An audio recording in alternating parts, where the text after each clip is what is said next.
Haya. Get ready. Excuse me, wewe nyoko. Wewe unasemaje, unajitaka au jitaki? Nani ashawahi kuhudhuria mazishi ya Masai? Wale Rosobayo wale. Umesikia hiyo maneno ama bado haijafika huko kwenu? Ati kitabu kinazungushwa ete kuna Masai amekufa. Kuna watu walisoma diploma. Mimi nilipata watu. Baadhi watu wanakufaga kweli. I wonder. Anyway, kitu nimefanya utafiti ni kuwa hawa jamaa hawali chochote kama vile wewe Nyaboke. Kula kila kitu tu, malailoni manini unajipakia tu.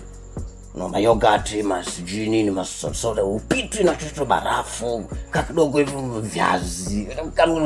Unakula chochote tu wewe kumanyoko, utaki hata kujinyima. Hawa watu wako mili yao iko na alkaline form. That is a miracle. Unajijaza masili tu, ndio maana mmejaa magonjwa fongo. Hero anaji alkaline body kwa sababu unakunywa dawa za mtishamba. Herbal zile ndo mpango mzima ule. Unajipiga fogo tu machakura yako, mashakura tu.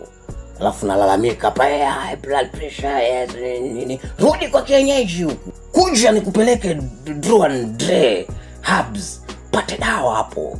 Kunywa dawa za kienyeji. Hizi zingine come on. Use common sense bana. Namba ziko hapo chini, piga kama unasumbuliwa na nini. Afu washe kula machokorongo. Umeenda wazimu wewe. Wenda wazimu babako kwa nyoko.